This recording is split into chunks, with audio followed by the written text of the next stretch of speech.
ariko noneho iranabisobanura neza kugira ngo bisobanuke neza, ibabwira icyo bagomba kugira gute n'icyo bagomba gukora. Ku murongo wa 16 turavuga ngo mwiyuhagire mwiboneze mukureho ibyaha byo mu mirimo yanyu, bibe imbere yanjye mureke gukora nabi, mwige gukora neza, mushake imanza zitabera,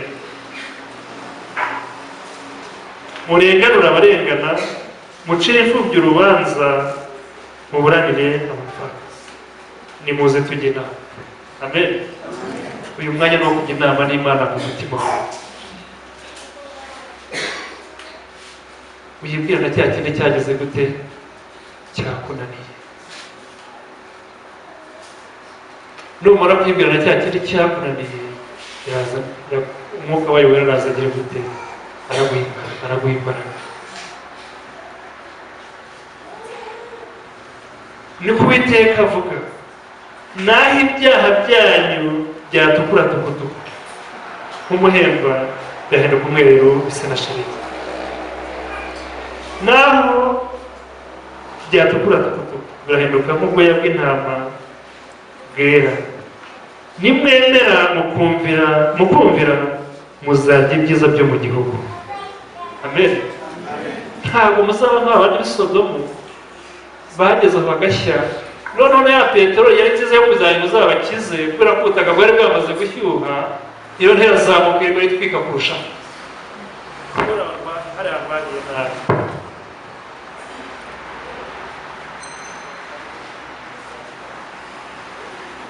Ariko nimwanga mukagoma inkota izabarya, kuko akanwa k'Uwiteka ariko yabivuze. Amen. Uyu munsi ni umunsi wawe, ni umunsi wawe wo kwisuzuma, kuko Imana byose irabireba. Nashimye korali yitwa Umucyo Wera y'abana, yatumye ngo kujya mu ijuru ntawe uzajyana na mugenzi we. Amen. Nigiye ku giti cyawe, ntabwo uzajyayo kubera ko ababyeyi bagusengeye, ntuzakora kanaka yagize gute, ahubwo kwemera kwihana kwawe ukareka ibyaha byawe ukakira Yesu, araguha agakiza guhera uyu munsi. Kandi naguha agakiza, ijuru riba rigize gute rigufunga. Ubutumwa bw'uyu munsi bwaduhaye ikigero cyiza. Amen. Cy'umugabo witwa Zakayo. Zakayo nguyu yari umutunzi, yari afite byose byo kwishimira muri ino si.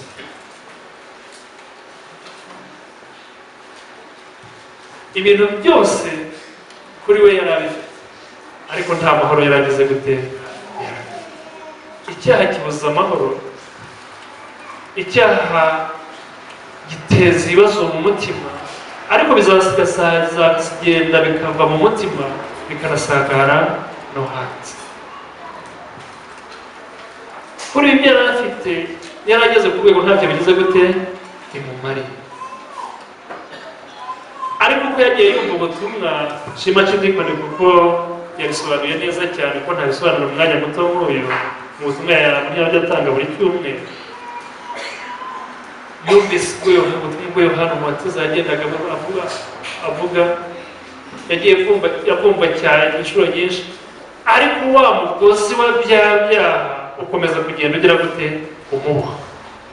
Nk'uko nawe hari ushobora kuwuboshya uyu munsi kubwira ngo uretse gatoya, ariko yaba uretse gatoya, niyo yagejeje Sodomu na Gomora aho yageze gute aho yageze.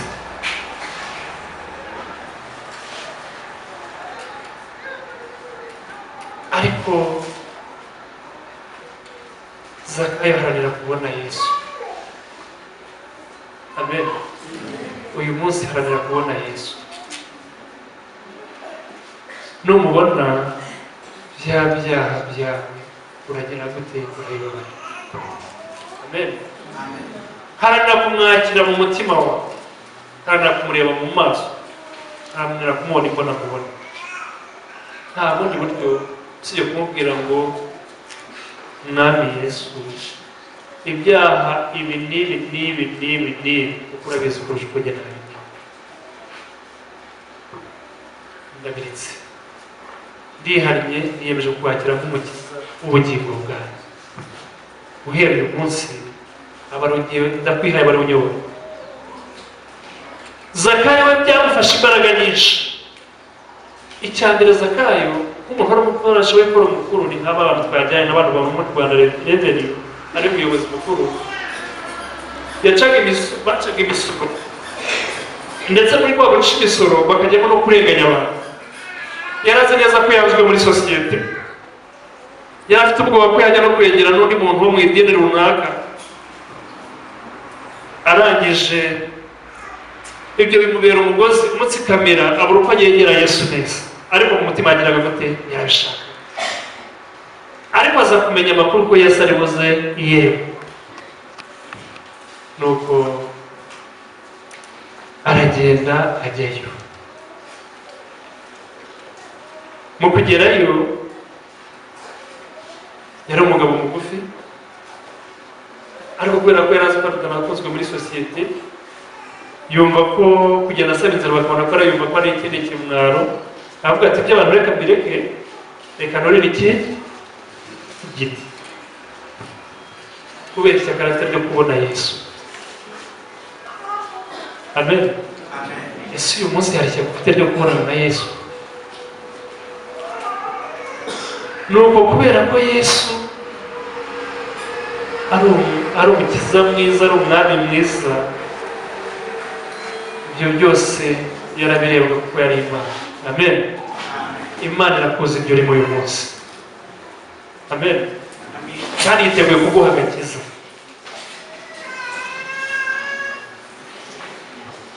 Nuko Zakayo yuriye igiti,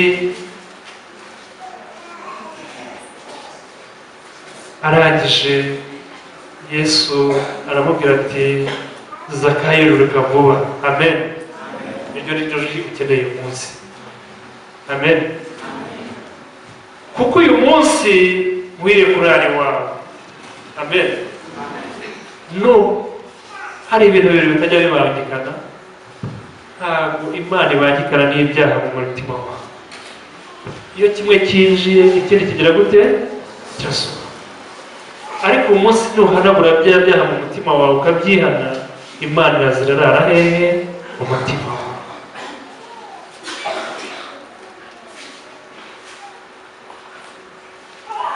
Yururuka vuba amwakira nezerewe. Abantu bose babibonye barabyivovotera bati dorere agiye gucumbika umunyabyaha. Niwakira Yesu, ikintu cya mbere urabona umunezero. Ubwo twamaze kubona ko ibyaha bigira gute biteza umutima, biteza impagarara mu mutima, ukabura amahoro n'ubwo afite ibintu byose. Kubera ko yari amaze kubona Yesu, bagira aho baravugana, bagira aho baravuga ati aramubonye aranezerwa. Ariko nubwo yanezerewe, abantu bari bandi babize gucira abandi imanza no kubamucira imanza. Kwa kumucira imanza ariko Zakayo ntabwo yigeze agira gute abyitaho. Arahaguruka ku murongo wa 8 abwira umwami Yesu ati dore databuja. Databuja ni ijambo rikomeye ry'icyubahiro. Amen. Iyo bamaze kwakira umwami Yesu, abo kubaha ugira gute kugira impinduka zigaragarira buri wese. Ariko usibye no kubaha, ugomba kubaha nawe agira gute arakubahisha. Amen. Databuja, umugabane wa kabiri w'ibintu byanjye ndawo abakeneye, kandi umuntu wese nambuye ndabimuha hane. Amen. Ikintu kirimo gucumuza abantu benshi ni ibintu, kandi ejo bizagira gute tunezerewe isi kuruta kunezerwa igihe tuzamara turi kumwe n'Imana yacu. icyubahiro, ararwanira ubutunzi, ararwanira ndigamo, akantu karaza gatoya kavuga uti ndamwereka uwo ndi we.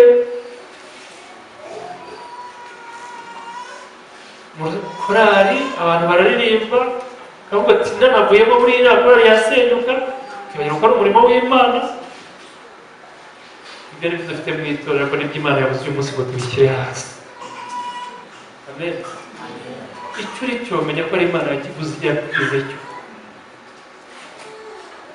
Nuyiha agaciro urabona umunezero, ntiwifuza no kubivamo naho ibigeragezo byagira gute.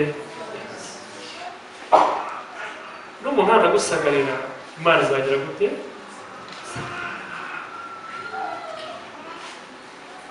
Naho abantu bazagucira imanza nk'uko baziciriye Zakayo, Imana izirwanirira kandi izirwanirira. Turi kumwe. Uyu munsi rero kuza mu materaniro wikoreye mwene wanyu, wikoreye umwaku w'isa, wikoreye uwo mwagiranye ibibazo, ni ukuza twabonye ko ari ukuza kureba ku rugo rw'Imana. Niba cya kindi cyose cyakujyanye muri bwigabo, cyakujyanye muri iki n'iki, cyagutandukanyije n'Imana, uyu munsi ugisige hano. Wakira Imana mu mutima wawe, urabona umunezero. Umunezero rero warabuze mu mutima uyu munsi urawubona. Numara kuwubona urawujyana mu rugo kandi nawe bagira gute, arawubona. Urawujyana muri korari, aho wari ikibazo urahinduka utangira ibintu by'igisubizo.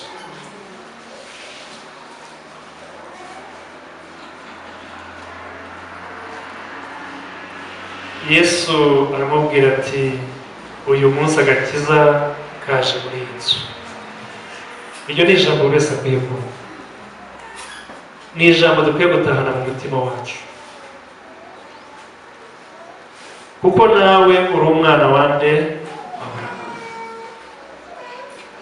kandi umwana w'umuntu yanyuze gushaka no gukiza icyari cyaraze. Bene data rero uyu munsi ni ukureba bya bindi wazimiriyemo bitajya bituma tubonana n'Imana neza. Uyu munsi ni ukubishyira ku ruhande. Amen. Uyu munsi twakiriye Yesu nk'umucunguzi wacu, arabishoboye. Uwabikoreye Zakayo wari urimo kaba ari aka sosiyete, kaba ari ak'ibyo byaha, wari ufite ibyo bintu byose yagiye yambura abantu, uyu munsi nawe ushobora kugira ibyago byari biragera kwa nk'ibyo kuzakwaza Zakayo. Ese witeguye kumwakira? Ese uyu munsi urashaka gutaha wumva uganira na Yesu nk'inshuti yawe?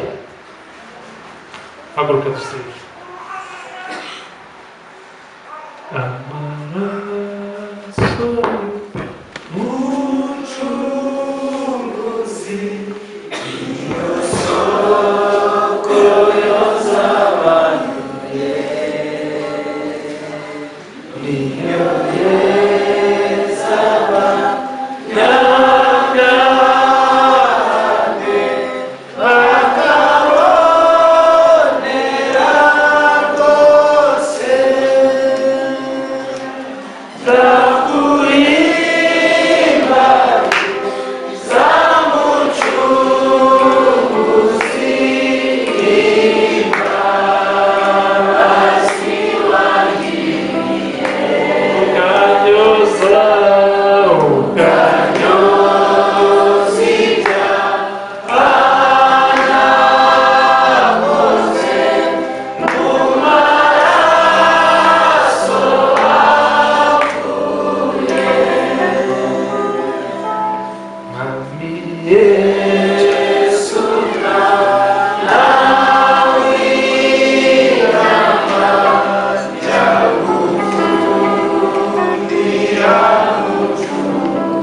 Uyu mwanya Yesu yiteguye kukwakira.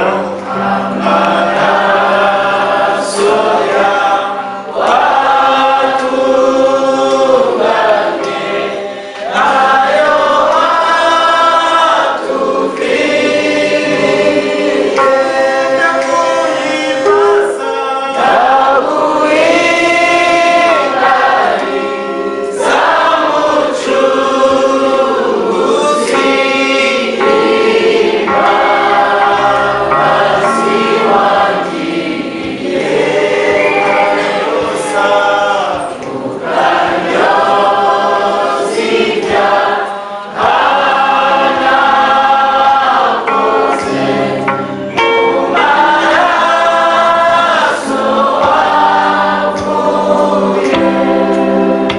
mbasabe bigira imbere nuko n'abandi baba bakifuza guhaguruka baza. Uyu munsi impundu zirimo ziravuga mu ijoro ku bw'abangaba, n'abandi Yesu aracyabategereje, n'abandi uyu munsi uratahana ijwi rya Yesu mu mutima wawe.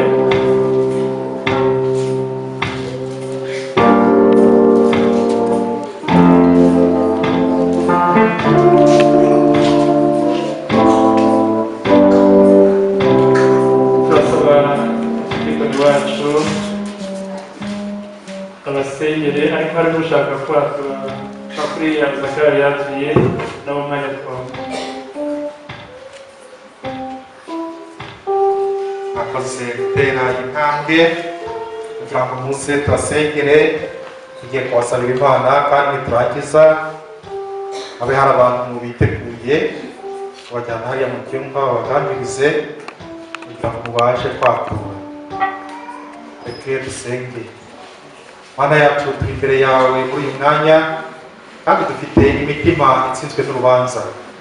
Ijambo ryawe twumvise ni ijambo rikomeye kandi rikoze ku mitima yacu, niyo mpamvu twumvise duciye bugufi munsi y'ibirenge byawe kugira ngo ushyirwe hejuru.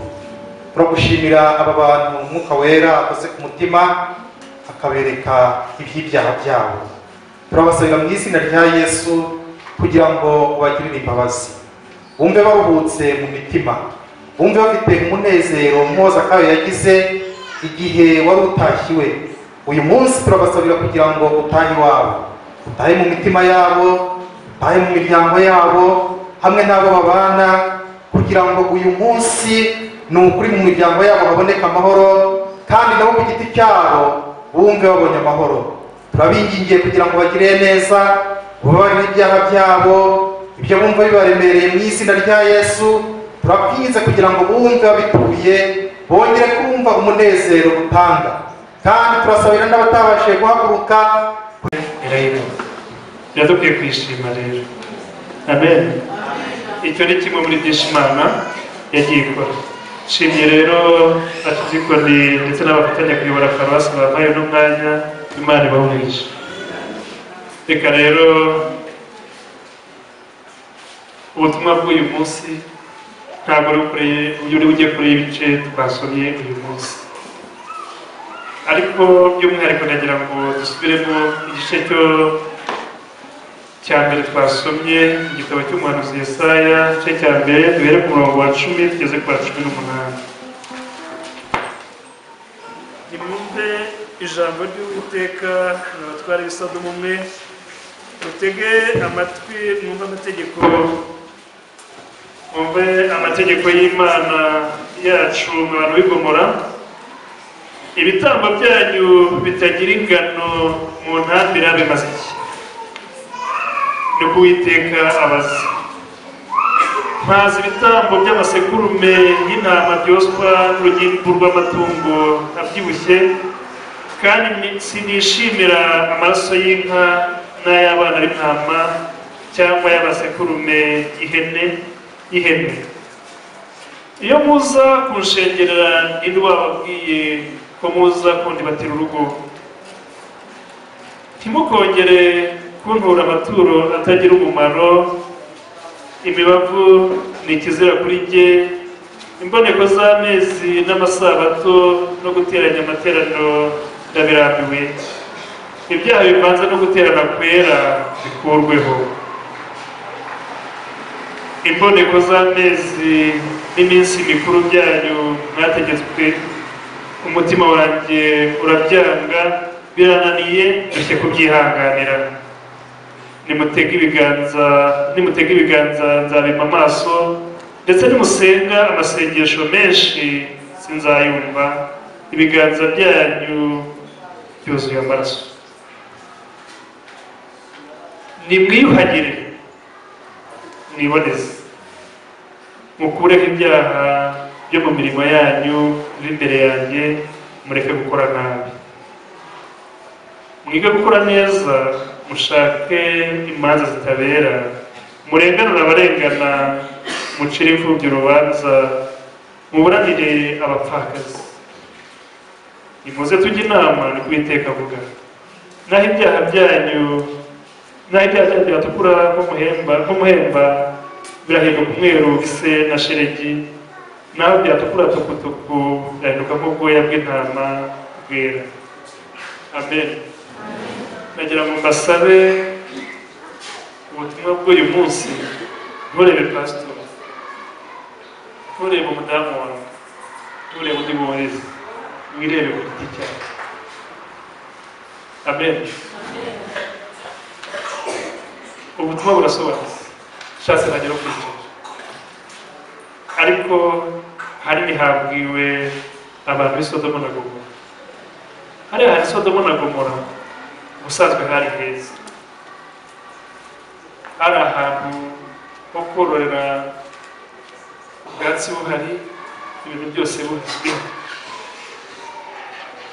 Noneho ni nacyo cyatumye ubwo Aburahamu yari agiye gutandukana na Loti, ariko Loti ahitamo, kubera ko babona hari heza, hashoboraga kujya umukumbi we, hashoboraga kujya umuryango we, hashoboraga kujya ibintu byose, nuko agatungana.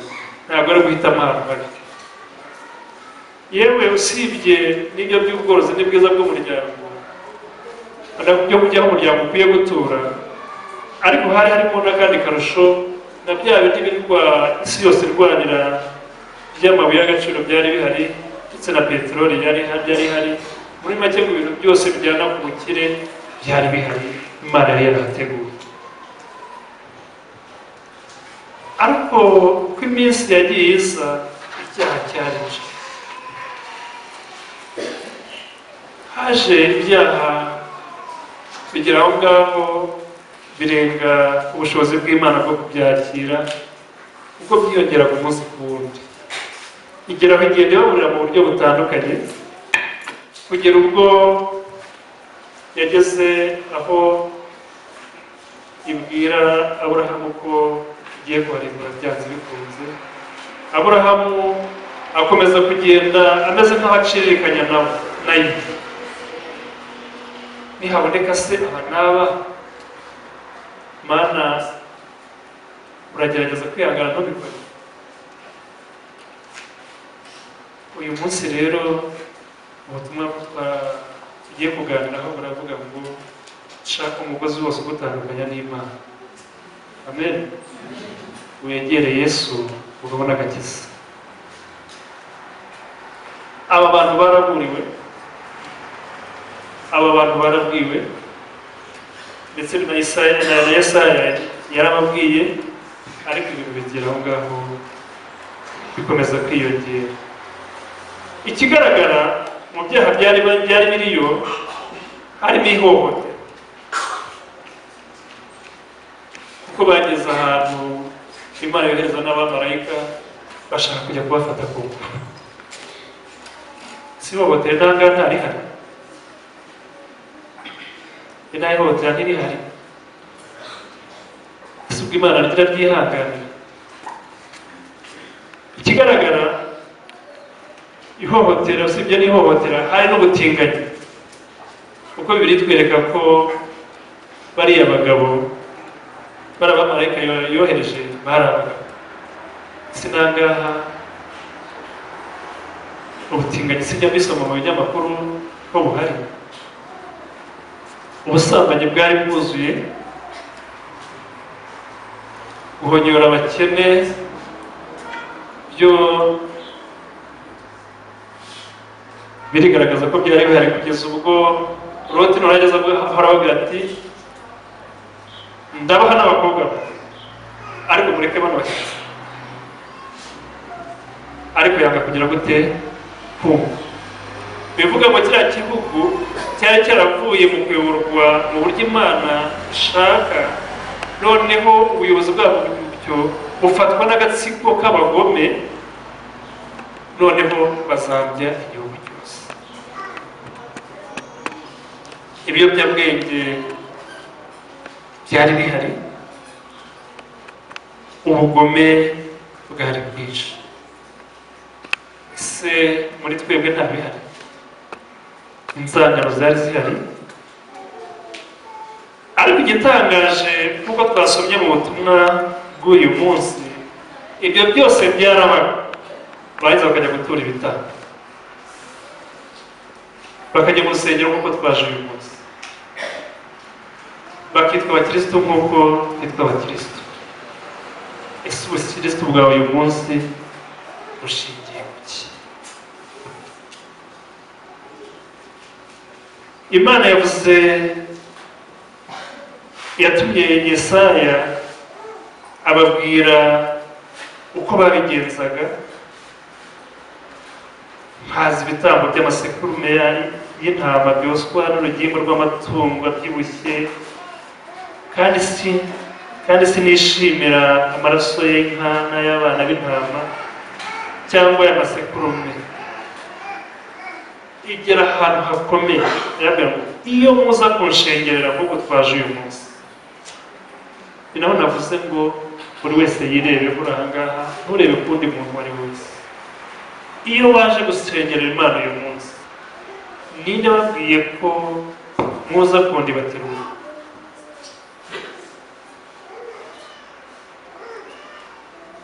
Ntimukongere kuntura amaturo atagira umumaro.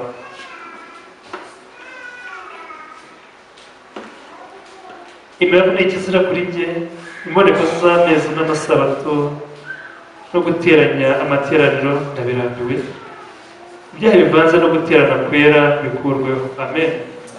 Uyu munsi iyo mesaje, bya byaha by'undi uwo ari we wese bigutandukanya n'Imana, uyu munsi bigire gutera wowe. Uwo mugozi wari warakuziritse, wagejeje nka Sodomu n'i Gomora bajya kurimbuka baraburiwe, uyu munsi bikurweho. Amen. Nibimara gukurwaho, wakire Yesu aguha agakiza gakwiye.